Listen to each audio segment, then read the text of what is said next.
vamos a hacer un ejercicio de superficies enlazadas. Tenemos, por ejemplo, una circunferencia en un alzado y en planta. Por tanto, no puede ser más que una esfera. Si es tridimensional, si fuera una forma plana, podría ser una elipse a 45 grados. Bueno, tenemos entonces también una línea de tierra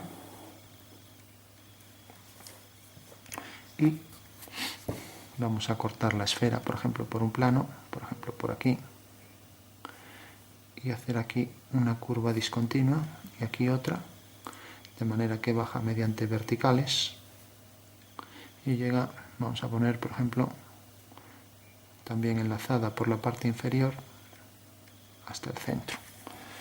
Bueno, como podemos ver, aquí hay una superficie tórica, aquí hay otra, y vamos a representar esto en perspectiva. Lógicamente esto a lo mejor no da mucha información, vamos a hacerlo. Aquí habría que representar también esto aquí abajo. Entonces simplemente el grosor del cilindro es lo único que aparece en la planta. Una circunferencia concéntrica de la exterior. Bueno, representamos entonces lo que nos queda. Tenemos la curva del contorno, ahora viene por aquí, le falta un trozo a esa esfera. Y ahora aquí perfectamente simétrica, aunque no lo parezca, entra tangente, una superficie tórica, aquí otra y aquí otra. Bueno, pues esa es la figura que hay que representar en 3 dimensiones. Bueno, sería mucho más sencillo a lo mejor si hubiera representado esto, que lo puedo hacer en un alzado con un corte imaginario. Entonces lo hago esto continuo ya y ahora aparecen unas líneas finas a 45 grados respecto a esta línea, siempre con sus puntos, líneas paralelas equidistantes. Bueno, pues esa es una forma de representar el corte de la figura, que podríamos hacerlo en 3D. Vamos a hacerlo en 3D para entenderlo mejor. Tenemos entonces la forma esta, ahora el hueco, y aquí pues algo así.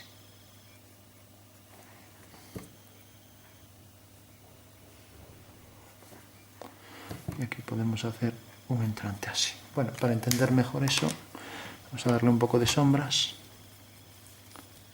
Entonces podríamos darle, por ejemplo, sombras por aquí, como haciendo que ahí ya empieza la curvatura, y lo mismo, por ejemplo, que llegan las sombras hasta aquí. Y ahora un poco aquí abajo. O sea, como que hace ahí la curva. Entonces, lo mismo llega hasta aquí. Entonces ahí se interpreta que hay como una curvatura aquí. Bueno, pues esa sería una forma que hace ahí la curva, y aquí también. Bueno, creo que así se puede entender. Aquí podemos oscurecer más porque es la parte baja de la esfera. Mientras hacer el corte, lo que hicimos fue un corte por aquí, quitar la mitad de la esfera, y entonces bajo esta vista nos deja ver ese detalle, y como es un corte imaginario, por eso ponemos las líneas de sección. Bueno, pues tenemos esta curva. Como podemos ver, si lo hacemos con precisión de líneas que forman la figura, tenemos la esfera ya en perspectiva también. Voy a hacerlo en azul mejor. Entonces tenemos la esfera. Al hacer este corte le falta un trozo, entonces bueno, marcamos aquí el hueco. Esto sería suficiente para representar esto, ya que está perfectamente suave, enlazada, empalmada las dos superficies. Bueno, entonces podríamos dibujar una línea más fina para interpretar esto. Marcaríamos entonces el contorno este, marcaríamos para la base el contorno del toro.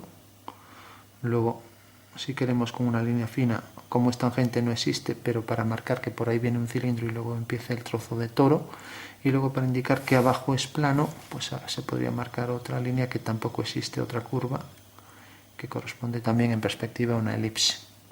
Pero claro, esto no nos define mucho ahora que esto sea tangente. Entonces lo ideal sería marcar otra elipse muy fina para indicar que esto tiene una curvatura hacia afuera. Bueno, en realidad todo esto es para entender nosotros las curvaturas, pero lo único legal, si lo vemos de cerca, que nos permite el dibujo técnico es hacer esta línea y luego obligados estamos a dibujar el contorno del cilindro que coincide con el extremo de esa línea y luego el contorno de la parte esta externa del toro, que no coincide por supuesto con esto, ya que esto sería el plano de abajo, o sea, sería algo así. Esto sería lo que nos permitiría ver esto. O sea que en dibujo técnico esto es lo que se representa. Ni siquiera se representa la línea esta, donde termina el cilindro por detrás, hasta donde llega, que decíamos que es un trozo de toro. Toro ya sabemos que pues es la superficie que tiene esa forma de donuts. Entonces, lógicamente, esta parte de aquí corresponde a la parte de un toro, pero por debajo está tapada por un plano, como si ahora cogemos una circunferencia aquí encima y tapamos esto mediante un plano. Entonces, esta superficie es la que aparece aquí debajo y corresponde en realidad a esto. Bueno, pues en realidad lo único que nos permite esto es poner la circunferencia del contorno del toro, que sería esto, y luego la del cilindro, que se enlaza a ese trozo de toro. De igual forma aquí hay un toro, ya que corresponde a la parte, nos alejamos, a la parte de fuera, o sea, sería a esta parte de aquí del toro, el trozo de fuera este. Entonces, ese saliente hacia afuera corresponde en realidad aquí a esto de aquí. Bueno, como vemos también solo se representa esto, porque correspondería luego a ese saliente, pero bueno, esto es lo único que debe aparecer. Bueno, pues esa sería la forma de representar cuando varias superficies están enlazadas. Aquí marcamos solo un poco la línea, mediante superficies tangentes, como vemos aquí la esfera, un trozo de toro, cilindro, otro trozo de toro y un plano. Podemos marcar aquí el plano, el trozo de toro, el cilindro. Ahora viene aquí el otro trozo de toro que vendría por aquí. Y esas son las superficies que definen estas curvas. Que en realidad contener aquí esto y esto, pues ya la figura queda perfectamente definida.